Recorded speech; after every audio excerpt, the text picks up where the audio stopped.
In the darkest reaches of space, a cry for help echoed through the cosmos, a desperate signal from a planet known as Earth, a world once thought to be a mere myth of survival.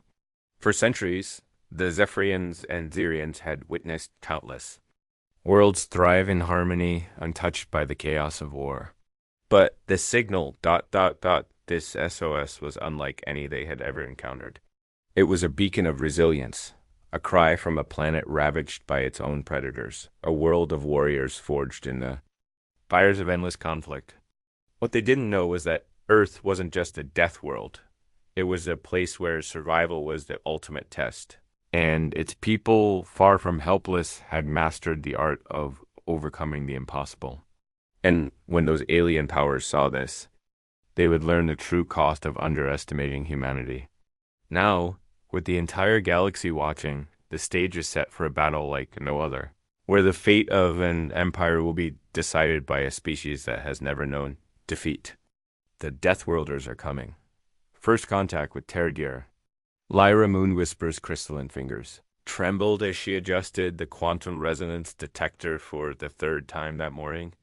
The research station Luminous Dawn floated peacefully. In the void between star systems, its bioluminescent walls pulsing with the gentle rhythm that reminded all Zephyrians of home. As the lead xenobiologist aboard the station, Lyra had spent her entire career studying the possibilities of life. Beyond their peaceful corner of the galaxy, the Zephyrians had evolved on Zephy's Prime, a world of eternal twilight where conflict was unknown. Their society had developed around cooperation and understanding, their technology growing organically from their natural harmony with their environment. Violence was not just foreign to them, it was literally incomprehensible. Their neural pathways simply could not process the concept of intentionally causing harm to another thinking being. Dr. Moonwhisper called her assistant Nim Starweaver from across the research bay. "We're receiving an unusual transmission. The pattern is unlike anything in our databases." Lyra glided over to the communication console, her movements fluid and graceful like all her species. The signal that greeted her was harsh, mechanical, and filled with an urgency that made her delicate nervous system flutter with confusion.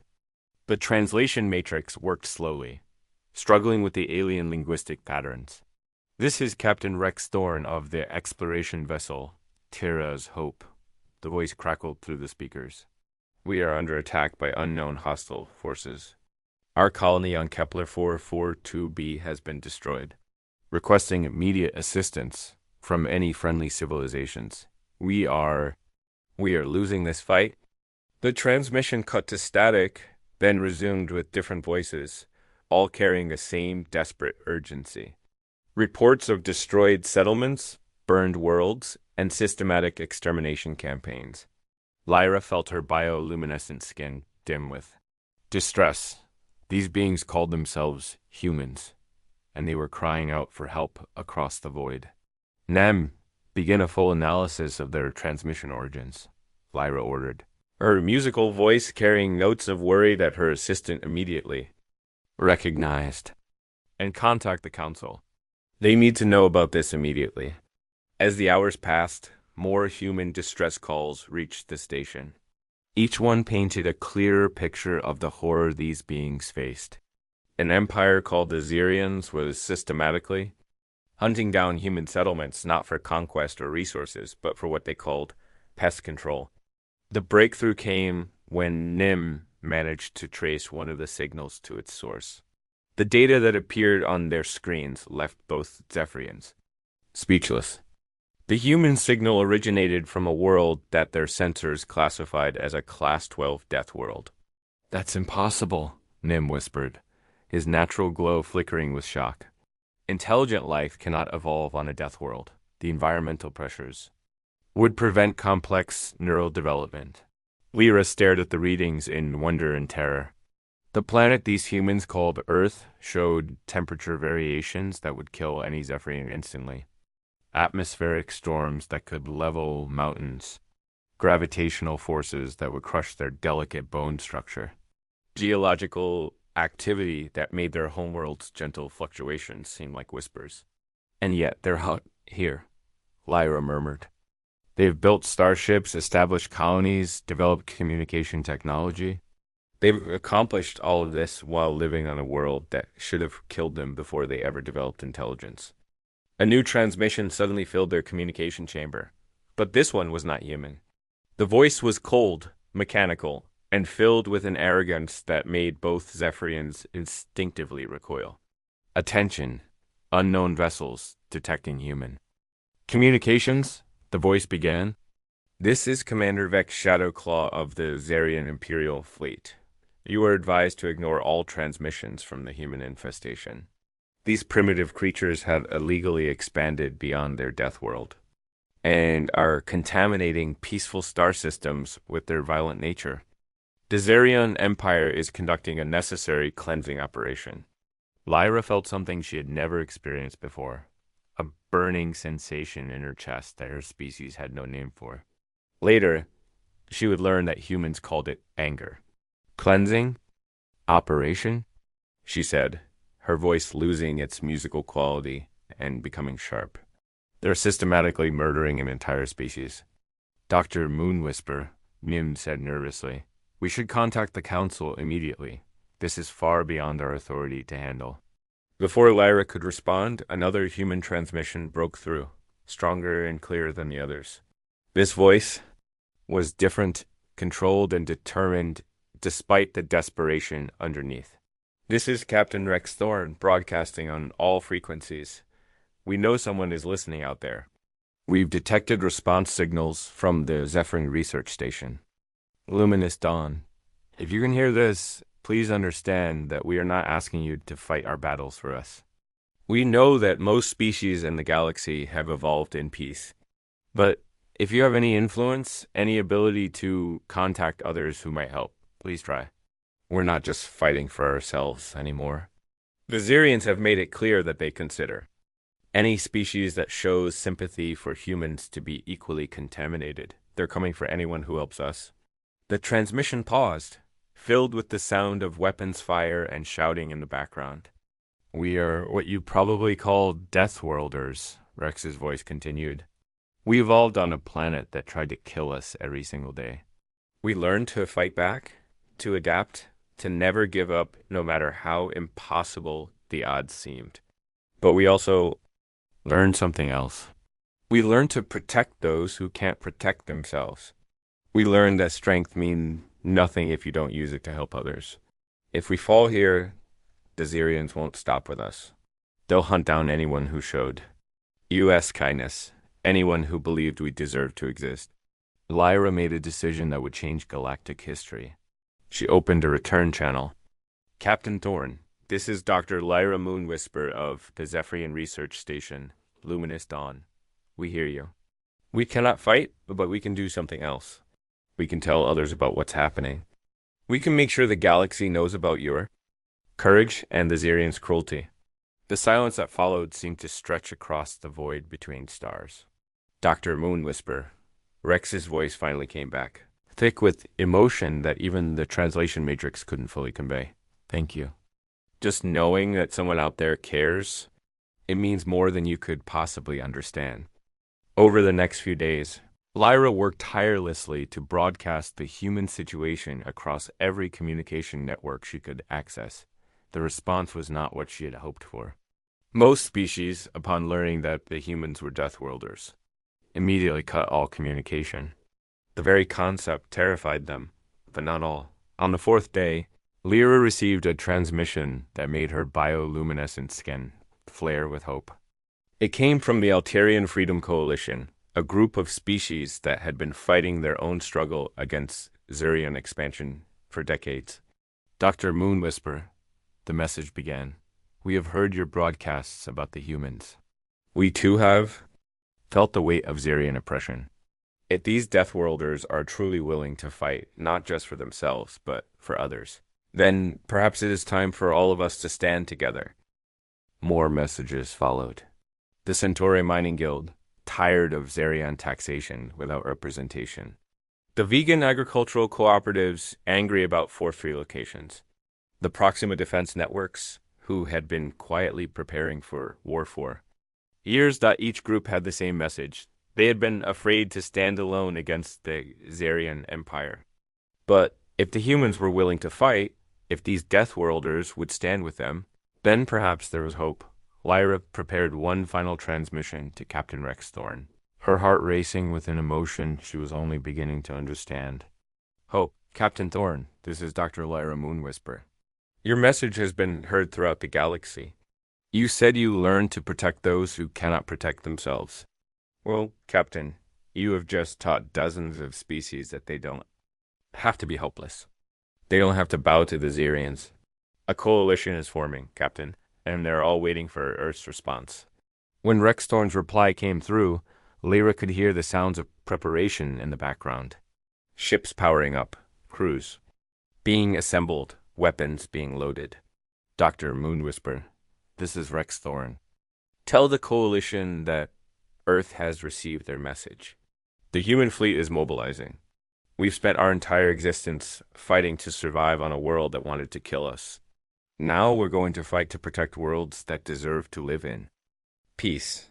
The Deathworlders are coming, and we're bringing everything we have." As Lyra watched the quantum resonance detector light up with dozens of new signals, all originating from the direction of the Sol system, she realized that the galaxy was about to learn what it truly meant when Deathworlders went to war. Deathworld. Warriors Unite Admiral Sarah Blackstone stood on the bridge of the UES Retribution, watching as the largest fleet in human history assembled around Earth. Ships emerged from every corner of human space, from the mining stations of the asteroid belt to the research outposts at the edge of the solar system. Military vessels, converted cargo haulers, even civilian ships equipped with whatever weapons their crews could manage to install. Sarah had been born on Luna Base during the asteroid mining wars, where a hull breach meant death in seconds and equipment failure meant your entire family might suffocate before help could arrive. She had learned to make impossible decisions under pressure, to find solutions when none seemed to exist. Now, as she watched the fleet grow beyond anything Earth had ever assembled before, she felt the weight of every human life in the galaxy on her shoulders. "Admiral," called Lieutenant Commander Zara Nightblade from her tactical station. "We've received confirmation from the outer colonies. The Martian Defense Fleet is moving to rendezvous with us, and the Europa Industrial Consortium is sending everything they can spare. Even the research stations at Alpha Centauri are contributing ships." Sarah nodded, her weathered face showing no emotion despite the storm of thoughts racing through her mind. Zara Nightblade was one of the finest tactical minds in the human fleet, a woman who had earned her reputation fighting pirates in the Kuiper Belt, where every engagement was a three-dimensional chess match played at relativistic speeds. "What's our total count?" Sarah asked. 2,437 vessels of various classes, Zara replied. "It's not the largest fleet by galactic standards, but Admiral ... I've never seen anything like the coordination we're achieving. Every captain knows exactly what they're supposed to do, and they're all volunteers." Through the bridge viewports, Sarah could see the truth of Zara's words. The human fleet moved with a precision that came not from rigid military discipline, but from a shared understanding of what was at stake. Each ship's crew had heard the stories from the outer colonies, had seen the recordings of Zarian attacks. They knew that this was not just a military campaign, it was a fight for the right to exist. A new transmission crackled through the communication system, originating from the Zephyrian research station that had first responded to their calls. "For help, Admiral Blackstone, this is Dr. Lyra Moonwhisper. The coalition forces are in position throughout the neutral zone. The Altarian Freedom Coalition has provided tactical intelligence on Zarian fleet movements. The Centauri Mining Guild has agreed to supply refueling stations. The vegan agricultural cooperatives are providing medical supplies. Everyone is ready to support your advance." Sarah felt a grim smile cross her face. In all her years of military service, she had never imagined that humanity's first major interstellar alliance would be formed during a fight for survival. "Dr. Moonwhisper, this is Admiral Blackstone. Please transmit our thanks to all Coalition members. We are initiating jump sequence in T-. 30 minutes. We'll see you on the other side. As the countdown proceeded, Sarah walked through the corridors of her flagship, observing the controlled chaos of pre-battle preparations. In the medical bay, doctors from Earth's finest hospitals worked alongside combat medics who had learned their trade in the rough frontier settlements. In the engineering sections, theoretical physicists collaborated with mechanics who had spent their careers keeping equipment running in environments that would kill most galactic species. This was what the galaxy had never understood about humans, Sarah realized. They assumed that because humans came from a death world, they must be savage and uncooperative. They didn't understand that surviving on Earth had required the ultimate cooperation. When your environment was constantly trying to kill you, you learned to work together or you all died together. Admiral to the bridge. Zara's voice came over the intercom. We're receiving a transmission from the Zarian fleet. Sarah made her way back to the bridge, where the main screen displayed the arrogant face of a Zarian commander. The alien's features were sharp and angular, his eyes cold and calculating. Everything about his appearance spoke of a species that had evolved to dominate others through intimidation. Human vessels, the Zarian commander began, his voice dripping with disdain. This is High Priest Keth Darkfang of the Zarian Imperial Navy. You are ordered to disperse immediately and return to your death world. Your interference in Zarian affairs will not be tolerated. Sarah stepped forward, her presence commanding the attention of every person on the bridge. High Priest Darkfang, this is Admiral Sarah Blackstone of the United Earth Space Fleet. We are responding to legitimate distress calls from human colonies that are under attack. We will not withdraw. Keth Darkfang's expression shifted slightly, showing surprise that quickly turned to anger.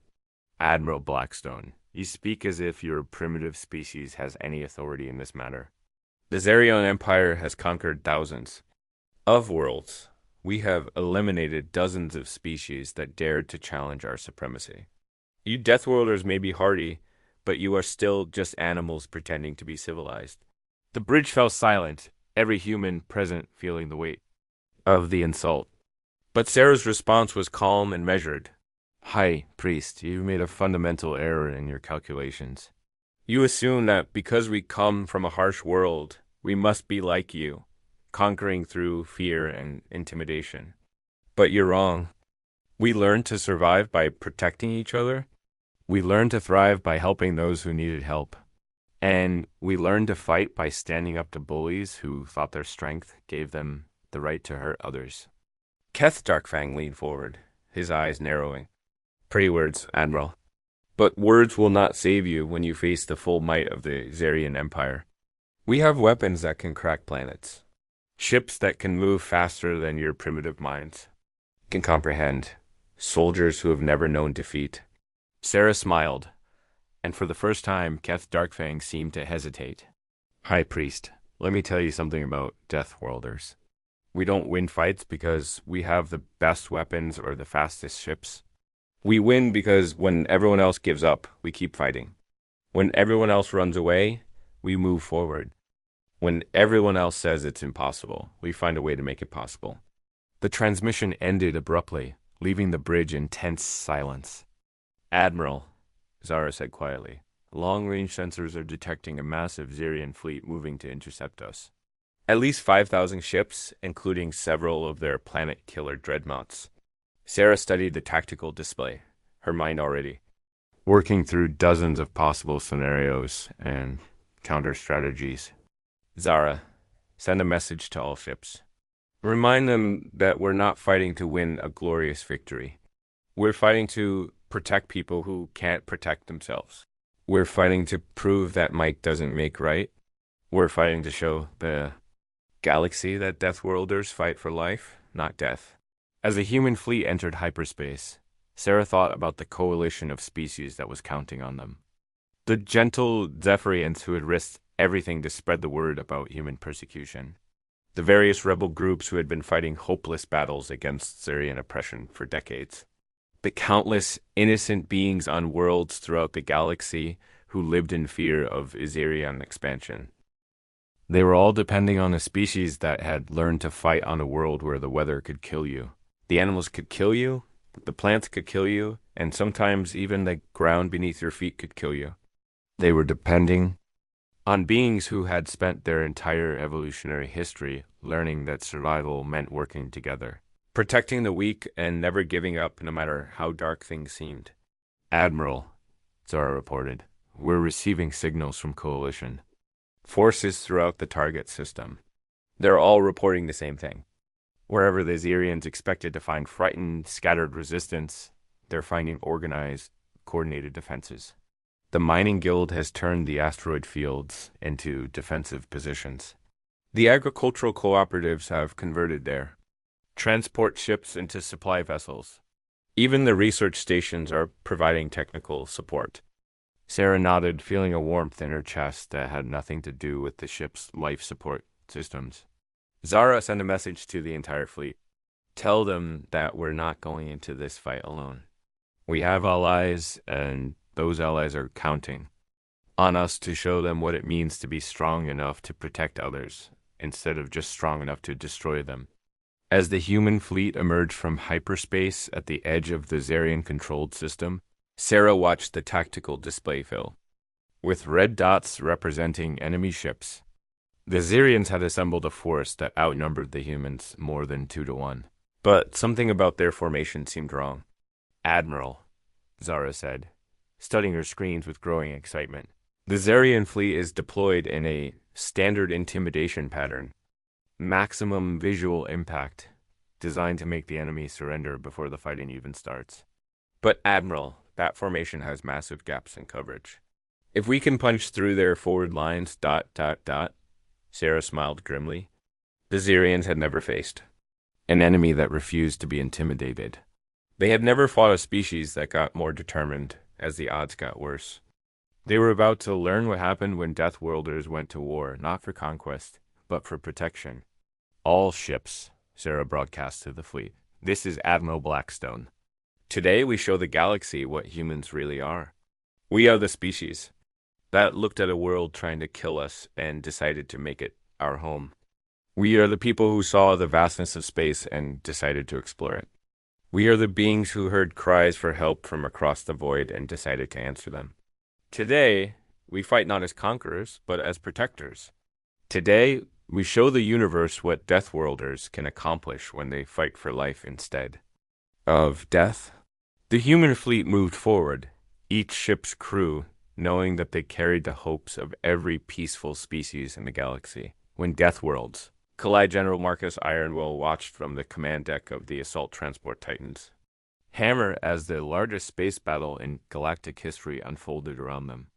Human ships weaved between Xerian dreadnoughts, like wolves hunting much larger prey, using their superior maneuverability and tactical flexibility to strike at weak points. Before fading back into the chaos of battle, Marcus had earned his reputation. In the underground wars of Mars, where combat meant fighting in tunnels barely wide enough for a single person, where every engagement was close quarters and personal. He understood that victory in war came not from having the biggest weapons, but from having the will to use whatever weapons you had more effectively than your enemy. General, called Major Elena Vasquez from the tactical station, Admiral Blackstone, reports that the main fleet engagement is proceeding according to plan. The Xerians are falling back toward their command station, but they're fighting harder than expected. They seem to be learning our tactics. Marcus nodded grimly. Elena Vasquez was one of the finest tactical minds in the human ground forces. A woman who had distinguished herself in the colony defense campaigns, where outnumbered human settlers had held off waves of hostile alien creatures through careful planning and absolute determination. That's what happens when you fight smart. Enemies, Marcus replied. The Xerians may be arrogant, but they're not stupid. They're adapting to our strategies just like we adapt to theirs.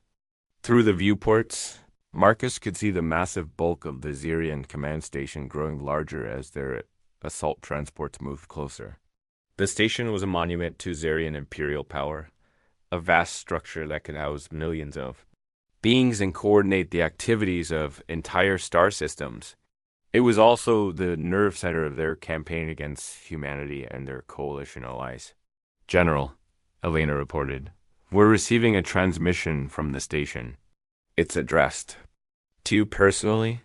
Marcus straightened his uniform and nodded to the communications officer. The main screen flickered to life, revealing the stern face of an elderly Xerian wearing elaborate ceremonial armor. General Ironwill, the alien began, his voice carrying the authority of absolute command. I am Emperor Zach Bloodrain, Supreme, ruler of the Xerian Empire. I have watched your species' performance in this battle with considerable interest. You fight with a skill and determination that we had not expected from Deathworlders. Marcus studied the Emperor's face, noting the intelligence behind the alien's eyes, and the way he carried himself with the confidence of someone who had never known defeat. Emperor Bloodrain, Marcus replied, we fight with the skill of a species that has had to earn every day of survival on the harshest world in known space. We fight with the determination of beings who protect what they love instead of destroying what they fear. The Emperor's expression shifted slightly, showing what might have been approval. Interesting perspective, General. Your species has impressed US enough that I am prepared to offer terms. Withdraw your forces from this system, return to your death world, and the Xerian Empire will cease its campaigns against human colonies. You may exist in peace as long as you do not interfere with our expansion into other regions of the galaxy. Marcus felt the weight of the decision settling on his shoulders. The Emperor's offer would save human lives, would protect Earth and the colonies from further Xerian attacks.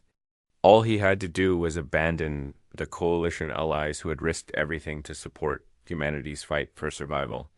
Emperor Bloodrain, Marcus said slowly, your offer is generous, but you're asking us to do something that goes against everything we are as a species. You're asking us to walk away from beings who need our help. You're asking us to let you continue conquering and enslaving peaceful species just to buy our own safety? The Emperor leaned forward, his eyes narrowing. General Ironwill, you speak of protecting others as if it were some kind of virtue. But consider the mathematics of the situation. The Xerian Empire controls thousands of star systems. We have eliminated entire species that dared to oppose us. Your coalition of rebels and sympathizers numbers perhaps a few dozen systems at most.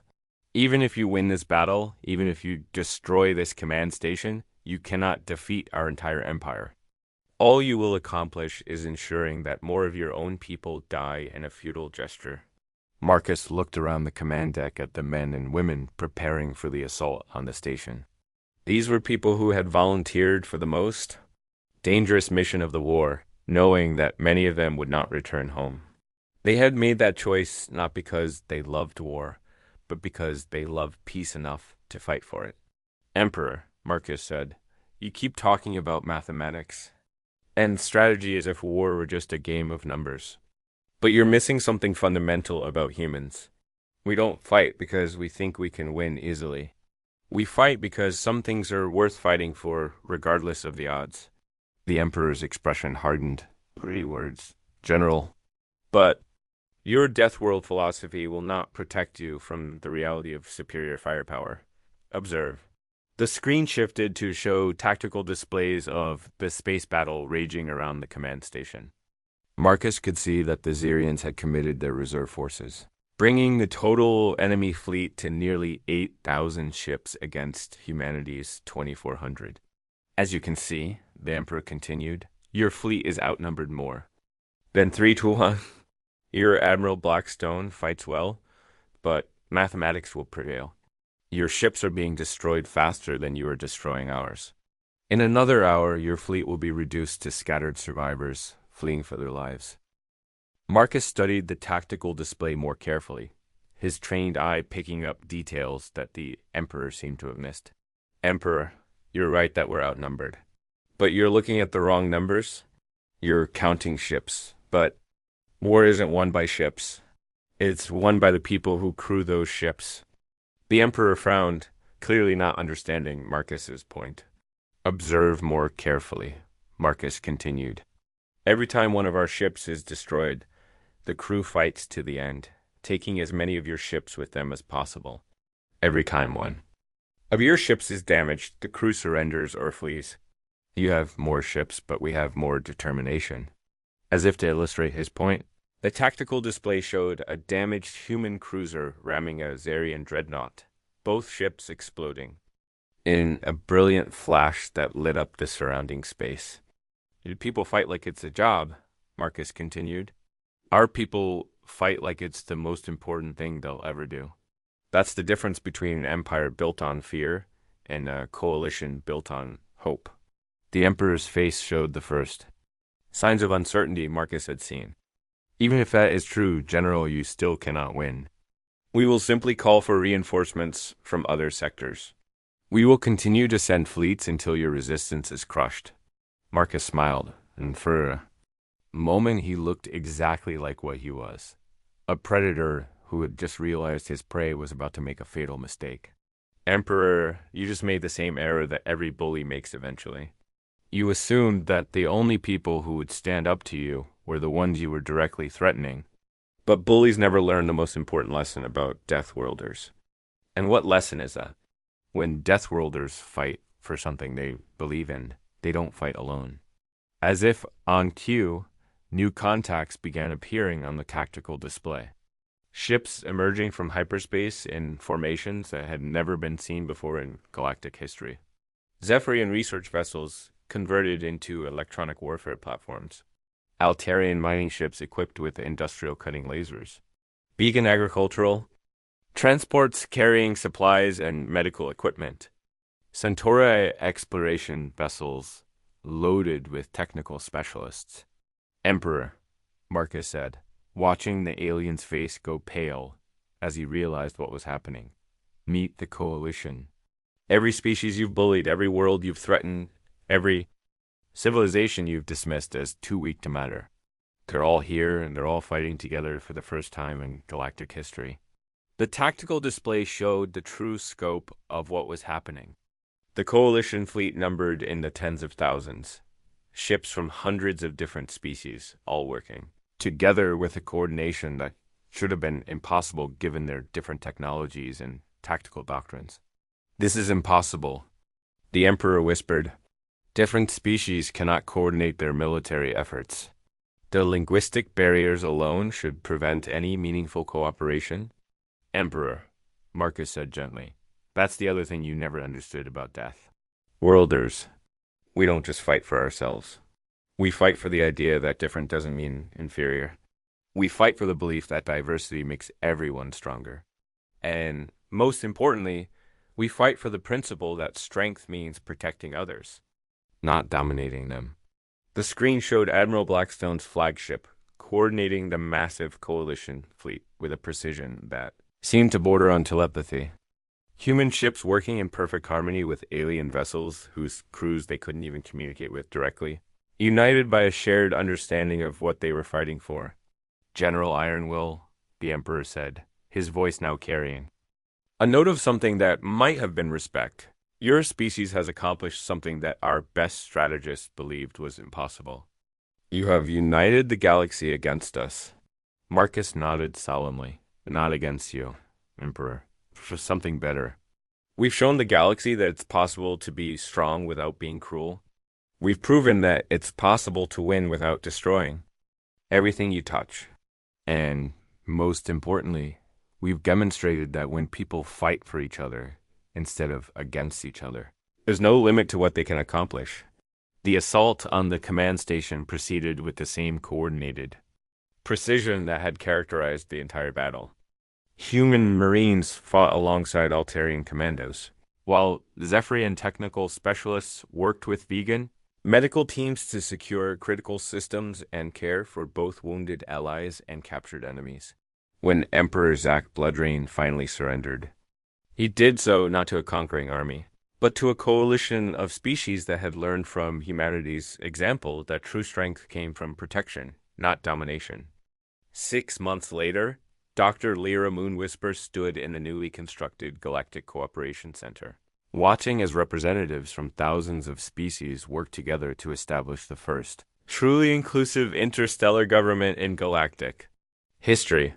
Humans served not as rulers, but as mediators and protectors. helping to resolve conflicts and defend peaceful worlds from the few remaining aggressive empires.